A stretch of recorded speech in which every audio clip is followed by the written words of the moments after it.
ئەخۆری گەشی ئازادی چەوشەرچێ لەگەڵ شارەکە تیشکی زەردی زێڕینی خۆی بە کوچە و کۆڵانە پەخشەکە ئازادی هەرچەندە جوانە بەڵام باجەکەی گرانە سمبولیەم شۆڕشەمان ئازادی ژن و ژیانە ژن و ژیان و ئازادی هێمەی مەرجی دەسەڵاتە بۆ ڕێبەری ئەم شۆڕشە ژینا سمبولی خەبەتە ژن و ژیان و ئازادی هێمای مەرگی دەسەڵاتە بۆ ڕێبەری ئەم شۆڕشە ژینا سمبولی خەبەتە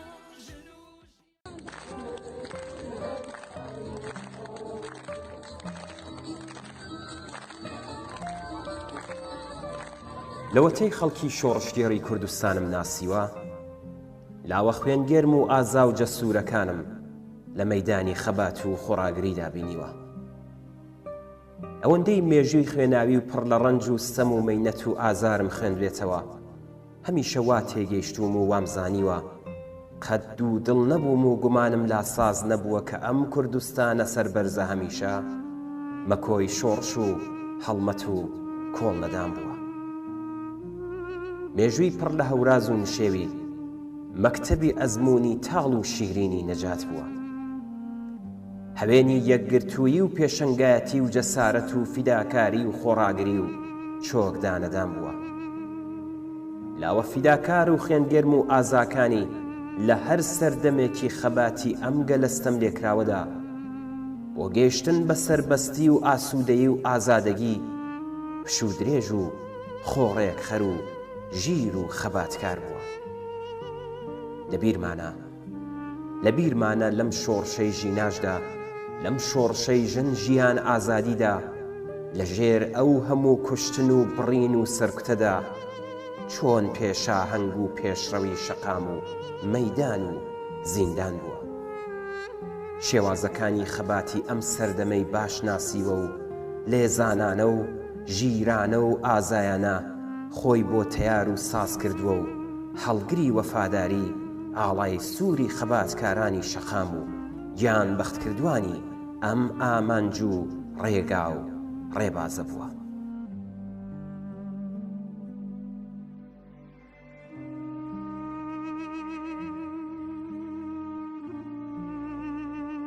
ئێرە بۆکانە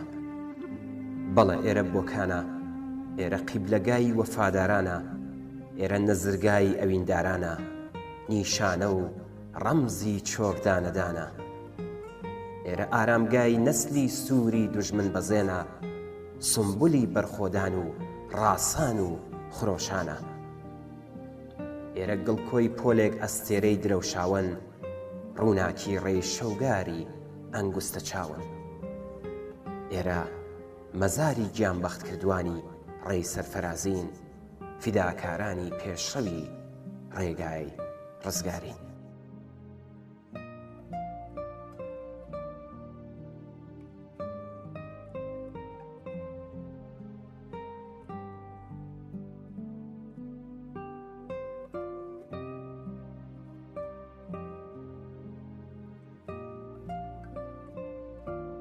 بەرز و بەڕێز بێت یادی ئازیزی گیانبەخت کردووی شۆڕشی ژینا شەهید هەژار مامخۆسرەوی شاری بۆکان هەروەک مێژووی خۆی بەردەوام لە ئامێزیدا لاوانی شۆڕشگێڕ و یاخی لەستەم پەروەردە دەکات ئەم شارە سوورە بە خوێنی لاوانێک کە هەر لە سەرەتای شۆڕشی گەلانی ئێران تا بە ئەمڕۆ بە شۆڕش و خۆڕاگری وازیان نەهێناوە و چۆکیان دانەنواندووە لە دوای 25 خەرمانان ئەو ڕۆژە ڕەشەی کە تێیدا ژینای جوانە مەرگ بە دەست پارێزرانی جەهل و خورافەوە گیانی ئازیزی لەدەستا لەگەڵ دەستپێکردنی ناڕەزایەتی خەڵکی شۆڕشگێڕی کوردستان دژ بەم جنایەتە شاری بۆکانی خۆڕاگر و شۆڕشگێڕیش ئەمانگرتنی گشتیەوە وەک هەمیشە پەیوەست بوون و ڕۆژانی دواتر زۆر تێکۆشەرانە لە خۆپیشاندانەکانی سەرشەقام دژ بە ڕژیمی جنایەتکاری کۆماری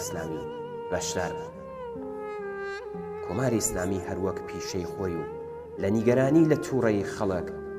جارێکی تر دەستیدایە جنایەتێکی بێوێنە لە کوردستان بە تایبەت شاری بۆکان و ئەو شارەی بە خوێنی لاوەکانمان سوورتر لە جاران کرد. یەکێک لەو لاوە خوێن گەرم و بوێر و شۆڕشتێڕانە شەهید هەژار مامخوسترەوی لاوی تینووی ئازادی و ماندوو لە ژیان لە ژێر دەسەڵاتی کۆماری ئیسلامی.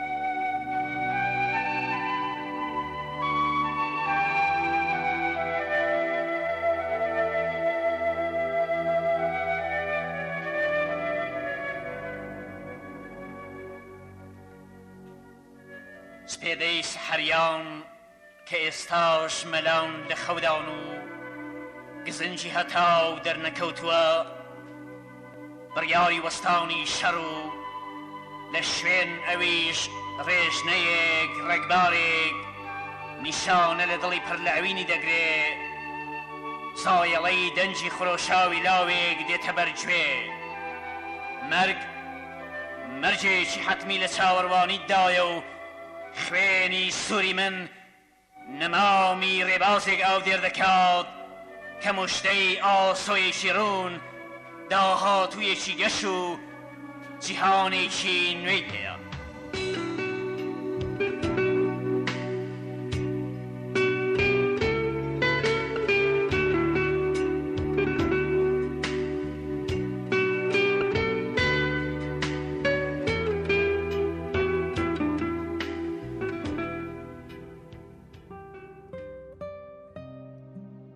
شەهید هەژار مامخوسترەوی لە 24 دەی 1380 لەگەڵ خوشکە دوو قولوەکەی لە ئاوایی ئۆرچەکەند چاوی بە دنیا هەڵێنا. هەژار تەمەنی مناڵی لە ئاوایی ئۆرچەکەند بەسەر برد. هەژار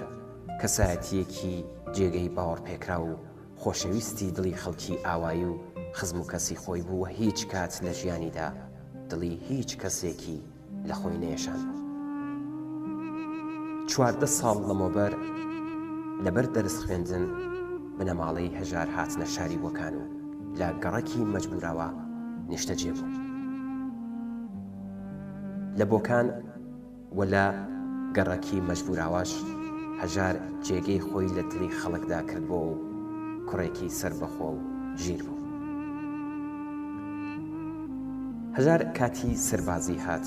و بە ناچاری ڕێی سەربازی گرتەبەر، بەڵام هیچ کات لە تێکۆشان و خەباتی لە پێناو مافی نەتەوەکەیدا غافڵ نەبوو. هەژار زۆر عەلاقەی بە کاری ئاڕایشگەری بوو. هەمیشە ئارەزووی بوو کە ببێتە ئاڕایشگەر. دوای سەربازی بەهۆی عەلاقەی زۆری بەم پیشەیە چوو بوو بە شاگردی ئاڕایشگەری. بەڵام هەر لەو سەردەمانەدا بوو کە خەڵک هەستان و شۆڕشی ژن ژیان ئازادی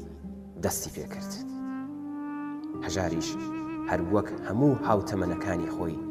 دەستی لە کار هەڵدەگرت و بە خۆپیشاندرانی سەرشەقامەوە پەیوەستە بوو. لە ڕۆژی 26 ئابان لە گەڕەکی عەلیاباد لە بەرامبەر ماڵی قالڕەشی بەکرێگیراوی ڕەژیم شەهید هەژار بە دەستی خودی قالڕەش تەقی لێ دەکرێت و زۆر بەداخەوە بە سەختی بریندار دەبێت. هەژاری بریندار بۆ ماوەی 3 سەعات لە ماڵی خۆیان دەوامی هێنا و بنەماڵەی بە خێرایی ڕەوانەی نەخۆشخانەی دەکەن. بەڵام زۆر بەداخەوە شەهید هەژار دڵە گەورەکەی لە لێدان دەکەوێت و گیانی ئازیزی لە پێناو ئازادی و سەربەستی بەخت دەکات و بەم جۆرە بە ڕیزی کاروانی نەمرانی شۆڕشی ژیناوە پەیوەستە بێت. لە نەخۆشخانە تا سەعات 4 بەرەبەیانی تەرمی ئازیزی شەهید هەژار نادەنەوە بە بنەماڵەکەی و بەڵێنیان لێدەستێنن کە دەبێ ئەم شەو بەبێ دەنگی و بەبێ هیچ ئاگاداریەک بە خاک پسپدرێت دەنا تەرمەکەیان نادرێتەوە. بنەماڵەی شەهید هەژار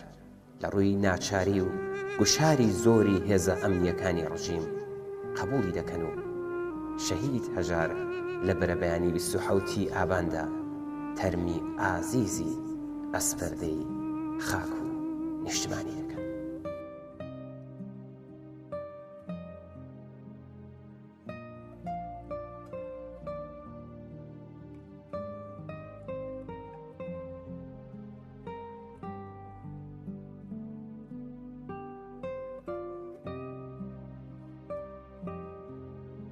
هەرچەند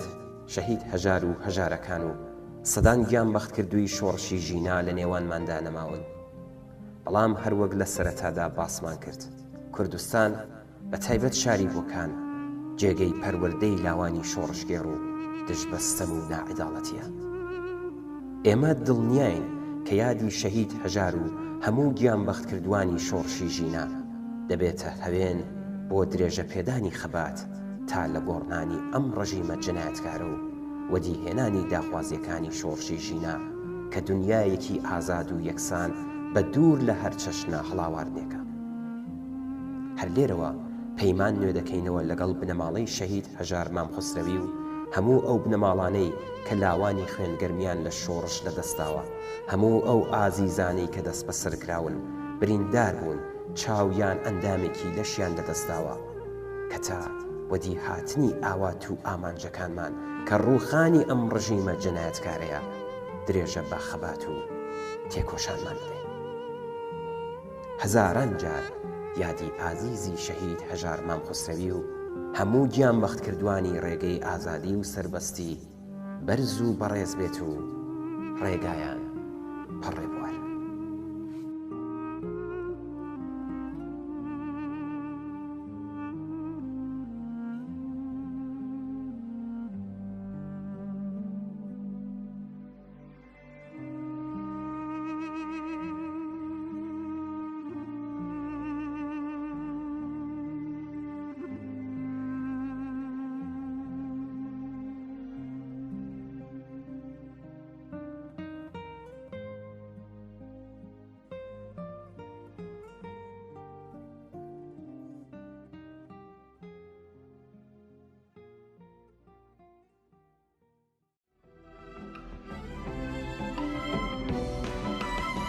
وەخۆری گەشی ئازادی چاو شەرچێ لەگەڵ شارەکە، تیشکی زەردی زێڕینی خۆی بە کوچە و کۆڵانە پەخشەکە. ئازادی هەرچەندە جوانە بەڵام باجەکەی گرانە، سمبولی ئەم شۆڕشەمان ئازادی ژن و ژیانە. ژن و ژیان و ئازادی هێمەی مەرجی دەسەڵاتە، بۆ ڕێبەری ئەم شۆڕشە ژینا سمبولی خەبەتە. ژن و ژیان و ئازادی هێمای مەرگی